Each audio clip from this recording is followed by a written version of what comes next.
it was crazy. But I knew, okay, I have a goal and I'm going to use this job to fund that goal. And I mean, I did what I set out to do. I said I was going to buy me a house before I turned 21. I did that. Wow. And I used it to fund everything else that I wanted to do that put me in the position that I'm in now. Take control of your career and compensation right now. It's your 5 minute career hack. All right, welcome back to another edition of the 5 Minute Career Hack. And if you have been watching, we have been so elated to have guests on, which we normally don't do. So you probably see this beautiful woman that's next to me today. I can't wait for you to meet her. But welcome back to the series. Obviously, we try to provide a lot of information at the 5 Minute Career Hack, but we also feel that, like, you can move forward in 3 ways, and that's what this series has been. Right? It's about education, experience, and exposure. And I know Candace has been sharing that through hers, but today I also feel like the word empowerment. I feel like there's things to be learned through that as well. So, the guest that we have today, her name is Danielle Reid, and I'm going to share a little bit about her. So, Danielle Reid is the founder and executive director of DR and Associates, a full-time creative firm that specializes in marketing, strategy, community outreach, and impact, experience and VIP events, diversity marketing, communication consulting, and organizational improvement with an established track record of success across businesses of all sizes and industries. She counts Fortune 500 companies, government agencies, and nonprofit amongst her clients. A few of those that we'll highlight today, or that she highlights, is Nissan, Subway, Coca-Cola, the United States Navy, and United Healthcare. What a diverse group. Danielle has been honored and recognized by multiple organizations and industry publications as one of the top women in the country with her level of expertise. But her desire to increase her knowledge, thus providing even more value to her clients, led to her Rutgers University School of Business to obtain her MS and MBA. Wow. So round of applause.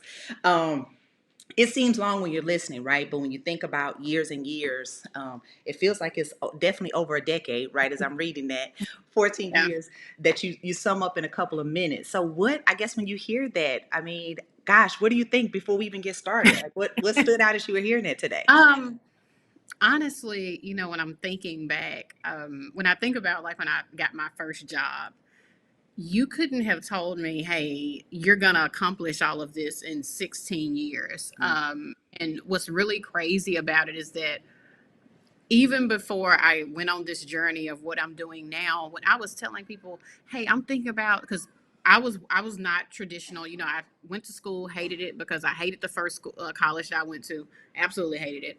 And I decided, hey, you know what? I'm going to work. I'm going to find me a job. I'm going to get my money up. And then when I get ready to go back to school, I'll go back. And it was funny because ended up getting a job in a distribution company. And when I was there, of course, I'm coming in and I'm doing me. Mm-hmm. If I put myself to do, I'm going to do it. And so, working there for a few months, I was like, hey, I think I'm ready to go to school and finish my degree. And I want to, get it in something involving statistics because I've always been a really big numbers person. And so when I was telling some of my coworkers, hey, I'm going to go back to school and finish, they were laughing. They were like, no, you won't be able to do that. And I'm like, okay. Long story short, was still working, going to school at night, doing what I had to do, graduated, put in actually, I did not give them a 2 week notice. I gave them a 2 day notice. I applied for another job, was notified on Friday. They said, we want you to start that Monday. And I typed up the best I quit letter ever. When I tell you it was so good, people at the job were asking me, can you send me a copy of it? So I have that when I get ready to quit. And so from there, it took off from there. Starting off my career basically more in data analytics, I started to see, some people approached me and were like, have you ever thought about getting into the marketing side of it?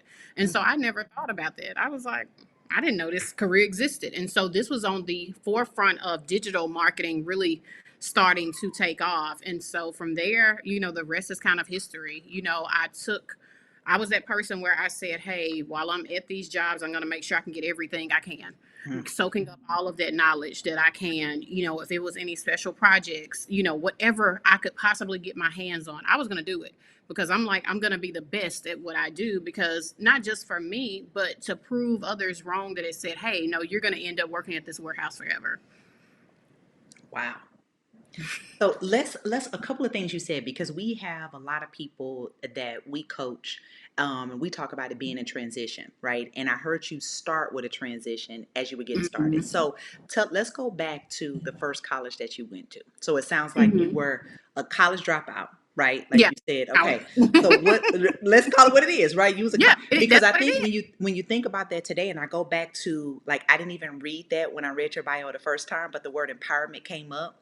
So as I'm Mm-hmm. hearing you say that, and you think about all these naysayers as you went through your story, this is empowering for somebody, right? That's like, Yeah. wow, that you look like them, or maybe they've heard that same narrative of somebody projecting onto them.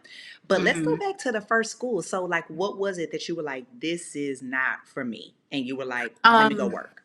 Yeah, number one, I did not pick that school. I let my mom decide, you're going to go here because you have a relative that attends the school. And it was the worst possible decision ever. So if you haven't already, subscribe now and don't forget to leave a review. But there's more. Snap a screenshot of your review, send it to us on Instagram, and we will send you a premium course that we usually sell for $57.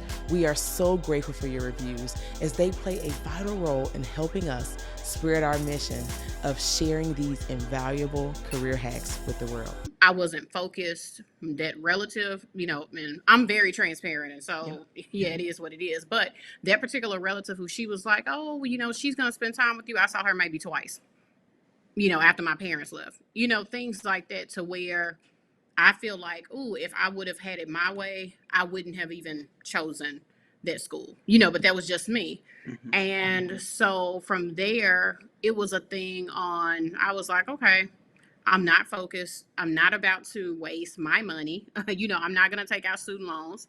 Let me regroup. And that's what I did. And, just like when we talk about pivoting, it's funny because I look at some of those people who did go straight through school, right? I'm looking at them like, okay, well, I own my, I've at this point, I've owned my own home. Most of them have never even owned one, and possibly won't be able to afford living one, to buy one. But I look at it too, like most of those people that were naysayers, I'm 95% of them, I'm doing better than Wow. them, Wow. you know? Yeah, because it's so much there, right? When you think about, a Yeah. lot of times people are projecting. I had posted something today. I saw, I can't remember the group, but it was like words of affirmations for recent grads, and that was one of the things. And one of my friends, she's in HR, and she actually worked for the Department of Defense as well. So we'll get there. But she has her own firm, right? And similar to you, she, she just had a non-traditional path. But one of the things that she posted was, it doesn't matter, it doesn't, even though it may feel like it, where I am versus my peers, I'm not behind my peers. And knowing Yeah. her story, like, that affirmation, definitely stood out. So what would you say to, school just started, maybe there is a college student that's looking at this, or listening to this right now, that's not fitting in on campus? What would you tell them? Because that's a pretty brave move to go against, what your mom suggested, family that's there. What would encouragement would you give them? I think for most of us, we know what we're capable of, or at least we think we do, and it can be hard when you have people telling you this is the way of life. Because for a lot of us, especially if you come from a very traditional family, they're like, hey, you graduate high school, you go to college, you get a job, you work that job for 25 years, and you retire, right? That's not the path for everyone. And some of your most successful people have not. Don't get me wrong, there are plenty of successful people Yeah. that have taken that path, right? But you're also in a change of life to where you're still figuring out who you are, and for a lot of people, it's that college really isn't for them, and it may be one of those things of where you say, hey, well, I'm not focused. I just don't have the focus. I want to be able to travel the world or do other things. Do it. Those opportunities, if it's college, gonna always be there. I don't care, what happens. it's not like some other opportunities where, oh, this is something that only happens once in a lifetime. And so just don't be afraid to take those chances. And if you feel like, hey, this is something that's better for me, that makes me happy, do it. Yeah. Well, thank you for sharing that. Let's fast forward to the distribution job. So you drop out of school. You say, okay, this is not for me. But then you go to school.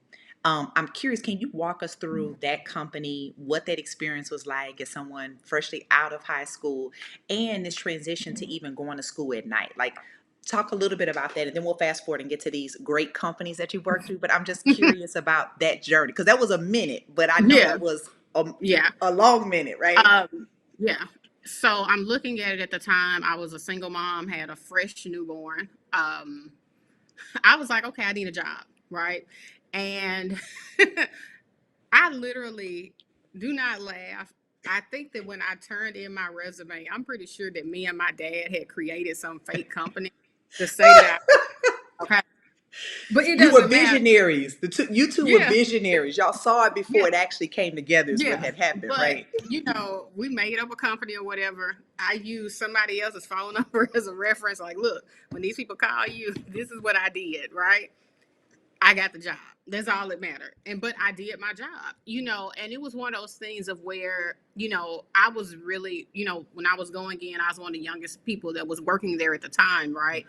And I don't get me, I'm still friends with some of the people that work there to this day at that same company, but I'm looking at them like, oh, I'm seeing people who get stuck, right? Mm. So you have to look at it like, I'm looking at some of these people in there and I'm like, okay, I know what you make, right? Even if you've been here 20 years, I'm looking at it like, it was kind of depressing, to think some of these people have been here 15, 20 years, and they don't even realize it's other things out there, better opportunities out there. And of course, somebody has to do the job, but it's still the fact on, I was looking at like, oh no, that's not going to be me.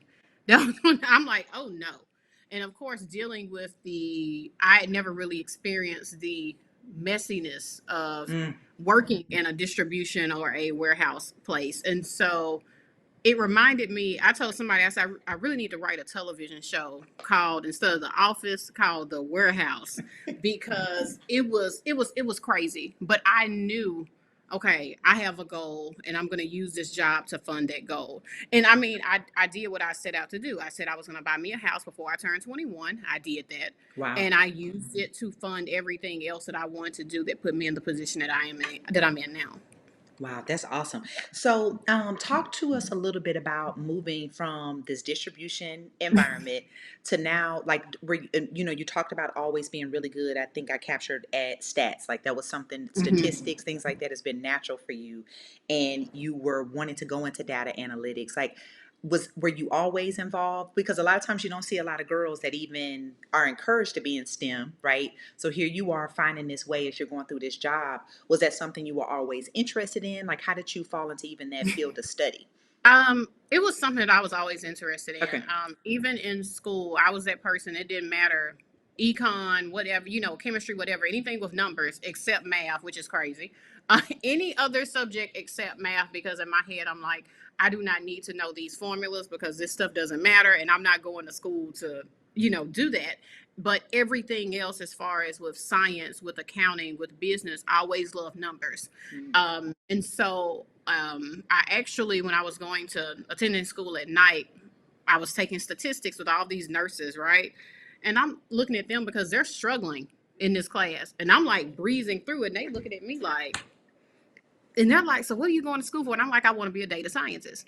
And Mm. they were like, oh, okay. And so then I ended up talking to a friend. She was like, we have, positions in the hospitals where you take the numbers and you realize. And I was like, oh, I don't want to work in the hospital. I want to do something else. But that's kind of how, how it started. And from there, realizing, because just like how you said, a lot of, especially women of color, we're not given that experience to say, hey, here are some jobs out there in this. I never would have known that. I grew up and I was like, okay, I want to be a doctor. And then I realized I didn't like people like that. And I didn't like being around sick people like that, and I was like, okay, So it was something that I figured, hey, I can do this on my own or with a group, or give me that kind of the both worlds. But it was also something that I took pride in, like calculating out reports and seeing those final numbers and being able to see how it made an impact, because a lot of times we don't realize how our work does make an impact. So being able to see that data that we've made the correlations on, how it goes into surveys, how it goes into these different things that make an impact, and not just internal uses but external too. Awesome. That is awesome. And thank you for sharing that. I think when we talk about, like I started in the beginning of exposure, there's someone that's looking for a career pivot right now, right? That doesn't really know where their skill set fits because it doesn't fit in their current environment. So thanks for sharing that. And it sounds like even being in that classroom opened your mind up and getting really clear through your journey. What I'm hearing is what you didn't like, which I don't think is always shared. But it's been an important part of my journey as well, of just, a lot of things are just you try it on and you're like, oh, I don't know about that, right? So like, okay, well, I'm getting clear. I don't necessarily know what this is going to look like, but it's not going to be that. So that's what I definitely hear in that experience. So fast forward, you graduate, you write this epic, letter of goodbye, so much so it is commemorated. People want to copy this. What is next? Like, how do you then now start into your field as you finish your degree and move on to next? Yeah, so keep in mind that when I graduated, I already was working as a marketing manager for a big six. So I'd already, still working during the day. I've worked my way up by Yeah. this time, right? And so it was funny because when we graduated, me and career services, we probably went toe to toe about this because, they want to know, do you already have a job when you graduate? And I said, hold on, you're not going to get credit on your percentages for my job because I already had it. The data, So the don't data lady, the data lady said, get it yeah. right. Yeah, like no, I've already been working this job. You're not going to get credit for it. But it was just really different for me because, of course, when I graduated compared to my peers, so many of them, they were looking for jobs and things like that. And I'm looking like, by the time I graduated, I was on a house and I bought a new house for house. That was my graduation gift to myself. Was a new house, and I'm looking at it like, okay, on to the next project. And so, right after I graduated, I was working on different projects still at the same time. So, kind of this transitional period after I graduated was that the companies that I was working for a big six marketing agency based out of New York at the time. They kind of saw, we can put her on projects that are failing or we're about to lose the contract on. She's going to turn them around and then we can put her somewhere else. Oh, And wow. so that's what it kind of became. Like I was the problem solver. When they were about to lose a contract or somebody wasn't performing, they would bring me in on a project, get me to fix it, bring everything up to par, and then I was on to the next project. How And did I you feel loved about that? I'm curious about that. Did you like that um challenge? What did you think? I liked it a little bit, Okay. especially on some of the projects where they, would be like, "Oh, we don't think this project can be saved," and I'm like, "Yeah, it can. You just had the wrong people on it." And so it was one of those things where I looked at the project and I knew, let me look at it from a different view. And so, and a lot of times you have people in these industries, they a lot of time people at jobs, they have a lot of yes people, right, who are just going to go with the flow. And I was that person. I'm not a yes person. And even now, with my firm, I tell clients, if you are looking for a yes person, you're not going to find it here, because so many people don't realize, because them being afraid to speak up at their job or even, with their business or even in their personal lives, some kind of way it's going to be probably bad later on down the line because you aren't getting that effort to change. And so, um you know I got the reputation on, she's going to be honest with us, and tell us what we need to hear, not what we want to hear. Hmm. And And so then that's kind that's how you went of through. Yeah, and it's curious. We were having this conversation as a 5 minute career hack team, casually, about the news of Ross Brewer. She's actually one of our sisters. She, CEO, for Mhm. those that know, at Walgreens, of resigning. And was, I saw somebody post and it was like kind of this sad thing, and my response is like, she could do better, right? And we were having this conversation of being brought in to save and clean up, right? Like, and Yeah. not saying these are her words, but that was my impression, right, that I looked at. So that's really, Mhm. I just had this conversation, so that's why I was just kind of like, we often get those tasks, right? Yeah. Someone's willing to take a risk on you when all the chips, like it's a high stake environment.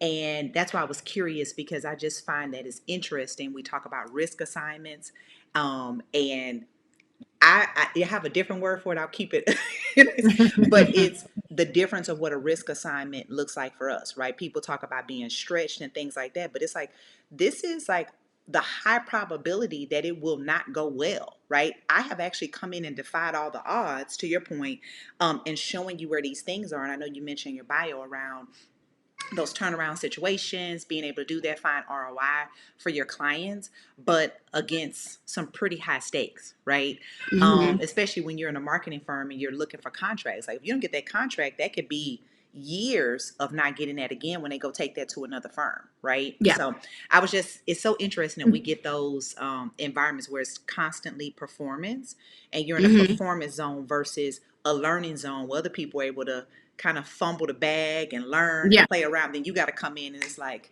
let's get it together. So, Well, and it's a skill that you have to build up your confidence to have that. yes. Because like a lot of women, when I first started to speak out and not be that yes person, I experienced gaslighting Mm. in the workplace. I had a lot of things that people were trying to tell, even, when I was going against supervisors, like, hey, you don't know what you're talking about. Keep in mind that I came into my industry at the age of digital, and a lot of these old people who are aging out didn't really understand a lot of demographics, that were going on. They felt like, oh no, we're just marketing to this person. Or, oh, I heard one of them, I will never forget this. He literally said, oh, Facebook will be dead in 2 years. And I'm like, all right, it's going on how many years now? But How long have Facebook been around when he said it? it had been around at least 3 years Got it. then. Okay. But he didn't think, because he wasn't a user of it. He got his MBA in like 71. Mm. You know, you didn't use it, so you assumed, oh, nobody else is going to use it either. And now you have to look at it like companies, if they feel like if they're not marketing on Facebook, oh, we're failing.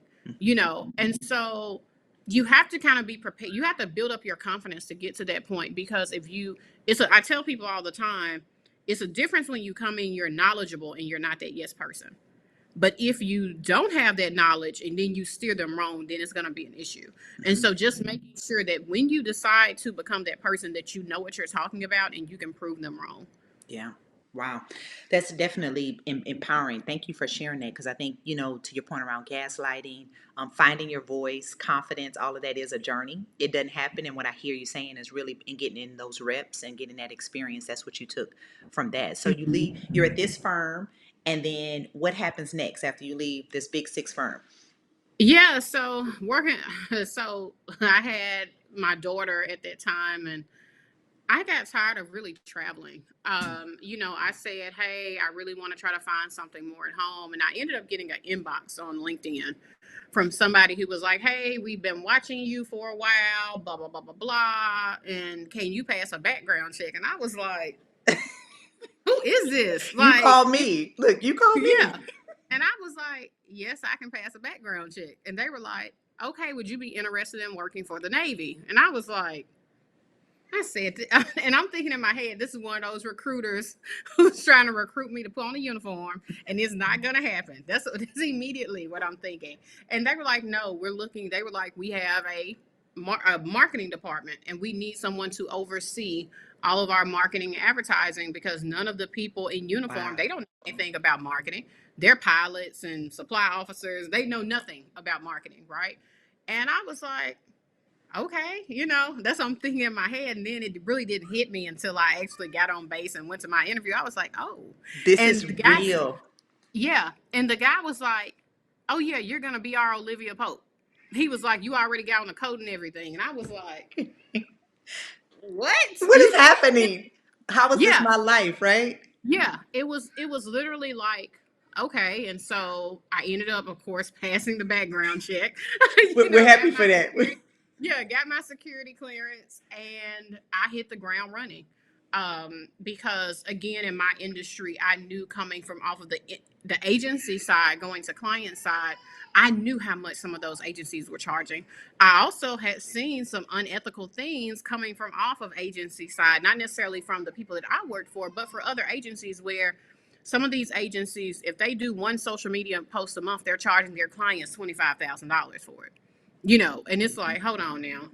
you know So it was one of those things where we're dealing with government funding, which means everything has to be done correct. And we have to make sure we're getting a positive ROI. Like at this time, they had no idea how much they were really spending. They had no way how to measure their ROI. They just knew this agency told us that this is how much we're paying them per year, and this is what we get from it. And so it was very interesting because I probably made some of the people at that agency mad because when I did quit finally at the Navy, I applied with them just to see, and they immediately foul 13 me. So I was like, oh, okay. But, it was a good experience because I got to meet all these other people, and none of them, they were all grateful for me because they were like, we know absolutely nothing about marketing. Wow. So being able to come in and teach these staff members things of what to look for, when they're asking for statements of work, when they're receiving in their reports, not being afraid of asking those questions on how is this money being spent, who did it go to, what was our ROI. When you start to ask questions like that, if an agency doesn't want to answer you, 9 times out of 10, they misspent your money some kind of way. But I'm thankful for all of it because those were skills that I brought over to my agency. And just like how you talked about, being able to perform and being able to make sure you can keep contracts. A lot of these agencies, they overpromise and they underdeliver because it's all about, for them, their focus is on their bottom line compared to, I knew starting my agency, my focus is on my customers' bottom line. Because if I can make you money, that means I've succeeded at what I've done. And so taking all those experiences from those different places is part of the reason why my firm is able to do so many different things, because I've literally done kind Both of sides. all within Yeah. different workplaces just outside of marketing. And so knowing what to look for, in certain things and being well-rounded and bringing not only being well-rounded, but bringing diversity to it, because a lot of times in the marketing industry, it is white male dominated. It is not a lot of people that look like me. And a lot of the rooms that I've walked in, that I've worked in, I'm the only person of color and usually the only woman. So. Wow. So let's talk about your business. So I know I just went over a highlight of that, but tell us, what do you do? And maybe we can get into some of the projects, like what maybe some lessons in that, but just tell the audience a little bit about your business, your firm that you have today. Yeah, so all of those experience molded into DR and Associates. We're a full service creative agency. That's what we like to say, because we do more than just marketing and communications. We do creative project management, such as like helping museums with different exhibits and things like that, where they're looking to reach out to new audiences. We also do PR. We do VIP events. And VIP, I guess you can call us the VIP, the celebrity handlers. That would be a good word for it. But we do a lot of things in between, everything from marketing strategy to website creation and updates and all that good stuff. Okay, awesome. So what when you think about your own firm, what are you most proud of? The impact that we make. We do a lot. Well, of course, I've always been a firm believer in giving back. And so with our firm, we do a lot of work for organizations that they need help, right? But they may not have a substantial budget. And so we're able to provide a, number of projects and things to them, free of charge or for, less than our standard rate. And so we're very proud of that work. We make sure every month we do volunteer work of different organizations. During the COVID pandemic, we had free business classes for entrepreneurs. We also gave away 17 free websites in a few months, like as soon as COVID hit, because so many people saw then, oh, I need to have a website. And, everyone's scrambling, right? But, those resources really helped out those entrepreneurs. And so, now we just continue and we volunteer. We do business classes with different organizations, different community organizations, virtually and in person. And so we've just really, we're just all about community. And so being able to work with some of those nonprofits that are overlooked and underfunded, and helping them really to get their message out there. Like, for example, we work with the Black Coalition for Safe Motherhood, and we did everything with their website revamp, their social media, giving them kind of, a look for fresh eyes to put on, because before they really didn't have any consistency. And then we've been working actively even now on still making sure that their voices are heard. So they've never really had media coverage before. literally, we started pitching out to media. We knew it was kind of slow going into the summertime, but literally after we started pitching them, NBC News reached out and they got national coverage, within a few days. And so being able to do things like that really, helps us make an impact, and it really brings joy to what we do. Awesome. So, I didn't share a lot about my background, so I'm gonna share this little nugget so you'll know where the question is coming from. Is in most of my career, I've been in HR and I've been in operations, so I'm always curious of just like the makeup of the firm as well. So, one project that I got to do in my career is I actually taught at the University of Houston. I'm in Houston, Hmm. and I taught marketing. So I would have friends that I went to college would come in and share their experience. So as you're talking about working for an agency, going then to, the government, it's just like all of these like lights are going off because I think about students that aspire to do this but have no idea even the difference between marketing and advertising, right? They see Hmm. what they want, they don't know all these different experiences, and you've dropped a lot of gems for them, for those that are in the industry to know. But I'm curious of the makeup of your firm. So you sit in Memphis. Do most of your employees are there? Do you have like a lot of contract employees that you work with to do these projects? Like give the audience a little bit of how your firm is made up in regards to who helps you with the work. Like is it mainly you or do you outsource as well? If someone sees this and they're like, "Oh my gosh, I want to work with Danielle. I love her leadership. I would love to do this type of work." Give us a little bit about that. Yeah, so we grew, and I have no, again, very transparent. Yeah. When I first started, it was just me, and I was running Mhm. myself crazy. I grew really fast, especially in 2020. I secured like a six-figure contract to do work for like 4 weeks. Okay. And I was like, oh crap, I got to hurry up and hire some people. And so I tried, just hiring just straight up contractors at first. And it was a fail because I wasn't able to have, everybody doesn't have the same work ethic, Mm. right? Some people aren't self driven. They don't have that entrepreneurial spirit to be able to get up and go. And so with that, I was like, okay, I maybe need to change some things. And so wasted a lot of money on a lot of salaries, for contractors that didn't do what they were supposed to do. And so now I've kind of changed things up. And so now we only have employees now Okay. instead of using contractors. And none of the contractors, it wasn't like, we were hiring someone from another country and paying them, less than rates or anything. It was never anything like that. Most of these were located in the US, at least North America. And so now all of my employees, like half of us work in Memphis, but we Okay. work basically kind of remotely in Memphis until we get our new office built out. And then the other half of us work between Nashville, Atlanta, and Detroit. Okay, awesome, awesome. So, what is the ETA on this office? I'm excited about this. We're gonna put it. It's gonna be here. You're gonna look back and be like, "Oh my gosh, I said that," and here we are. We would love to celebrate with you at the 5 Minute Career Hack. Yeah, so it's being built out now, and it will hopefully be done November the 1st. So Oh my fingers crossed. gosh, yes, Yeah. big things coming right before Yeah. 2024. That is amazing. That's amazing. So, thank you for sharing that. I guess just a couple of more questions, and I'll open it up for whatever you want to share today that maybe we have or haven't touched on. But I know you mentioned a big part of the community work. And the things that you've done, and just really bringing your clients along. I've heard that kind of threaded through all of the clients that you've had, of really just giving this vision of bigger than what they thought was possible, right? So I'm curious of what you're focused on impacting for your clients or consumers as you kind of think about this next phase for your business. So our next kind of impact that we've kind of been working on is really kind of creating a real business accelerator.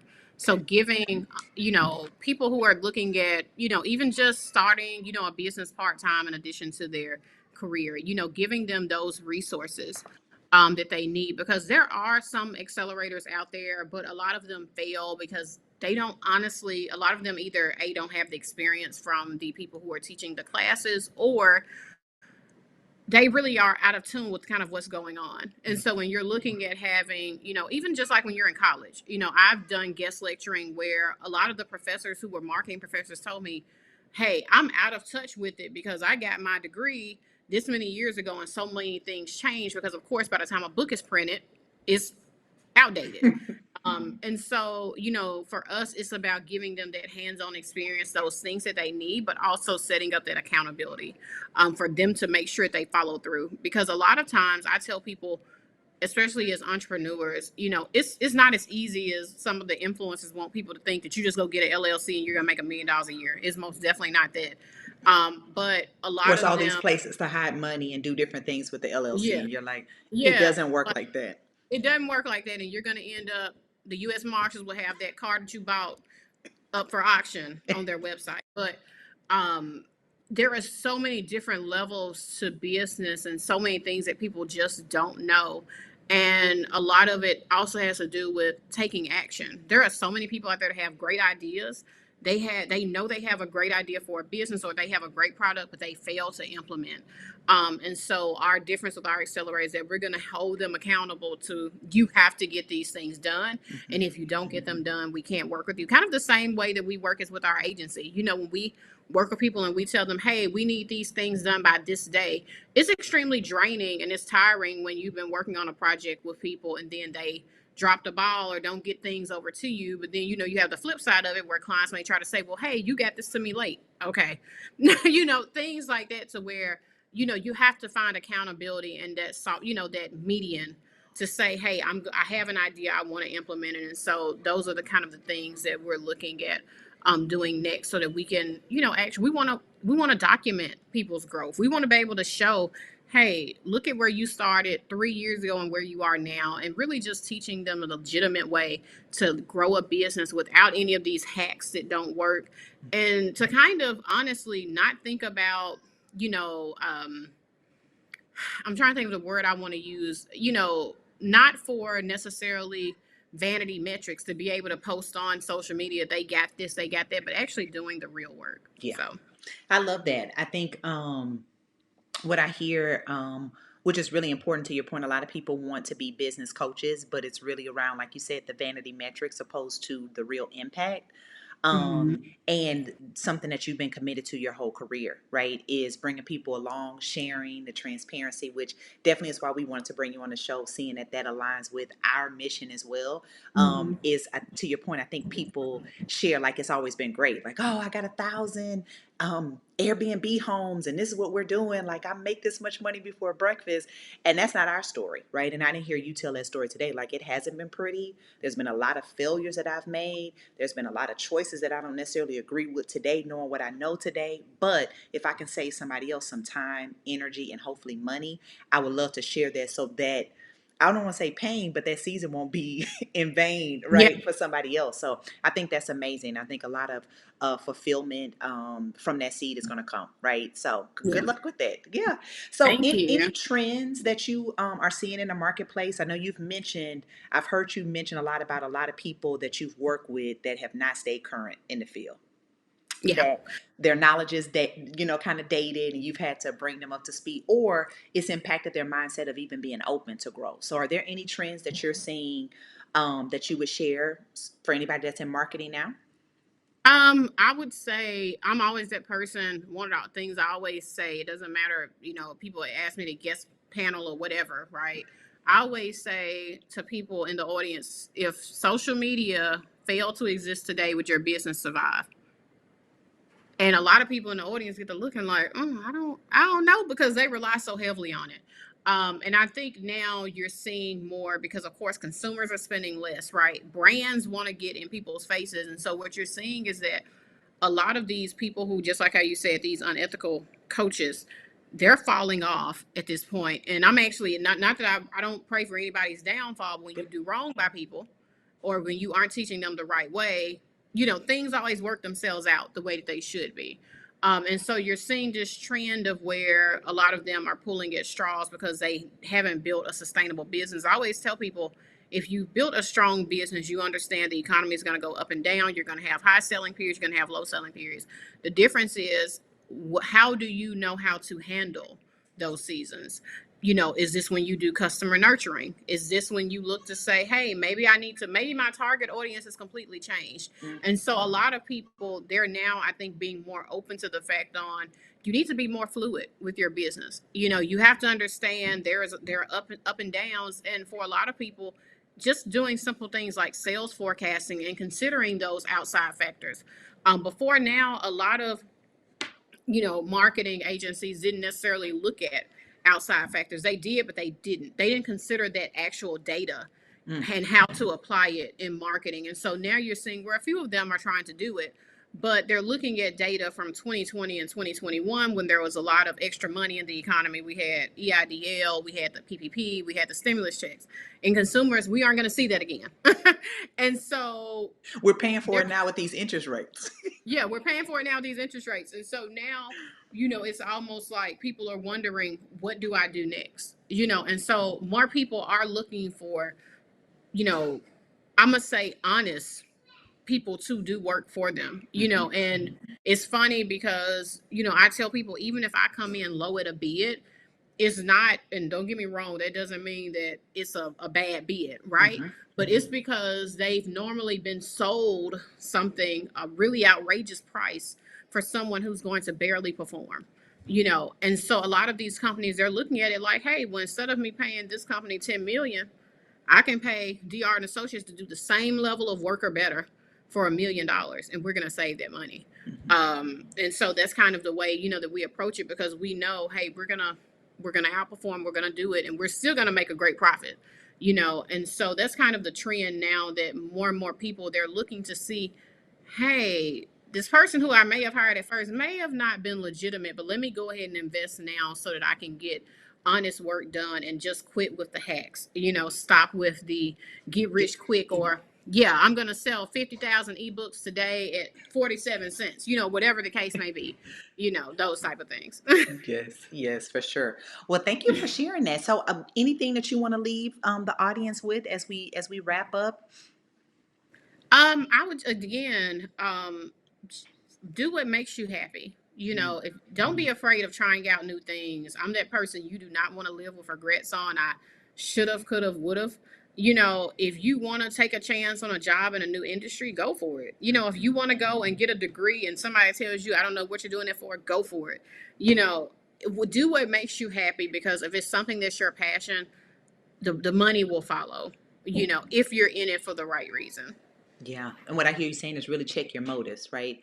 And Hmm. also be careful of when you share your thoughts and plans. I think, we some people blindly assume that others are going to support what they're doing, but I think you shared, and we all have examples of, that God showed you that. He didn't show them that. So don't get mad because they don't see it, because they don't see it for themselves, right? So Yeah. kind of guard that, and make sure you're clear on what you want. So thank Exactly. you so much. So before we leave, here's one thing we always, when we have interviews, is we ask. I won't do a rapid fire today. Normally it's like questions, let's go. But in kind of in theme, right? As us being a 5 minute career hack, 5 is usually our number we go for. So I would say, if there are 5 words, and it doesn't have to be a sentence, it could be actual words that come up, what would you leave the audience with? Don't be afraid of challenges. Don't be afraid of challenges. That's perfect. Well, Danielle, thank you so much for your time today. What I know for sure is there's going to be someone that is empowered by what you said today. Like I said in the beginning, of the intention around education, I definitely think you provided a lot of information just in you sharing, and it maybe like, well, what did I say? There's going to be someone that definitely got that, definitely from your experience, because you have a very broad experience and exposure to you and the way that you do things and the life that you had. So before we leave, we would love to support. So where can people find you?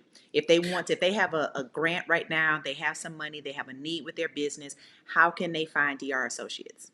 Yeah, so they can feel free to look at our website at drandassociates.com. You can find us on Instagram, you can find us on Facebook, and then if they want to reach out to me directly, you can find me under I am Danielle Reid, REID.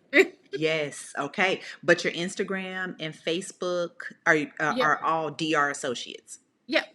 DR That's Associates. it. Perfect. Well, thank you so much for your time today. Really appreciate it. And hackers, we have more people that we're going to be talking to, professionals. So definitely stay tuned in this series, and comment below and let us know what you got from Miss Danielle today. And definitely follow her and her team. So take care. All right. Thank you. Now, the 5 minute career hack, we call this hacking. Look at you. You just did it. And you don't have to stop here. Take one step every week and ensure that you are pouring into you and getting closer to your career goals. Yep, you see that button down there? hit subscribe. But don't stop there, because you know what they say, sharing is caring. So take 5, and we'll see you next week.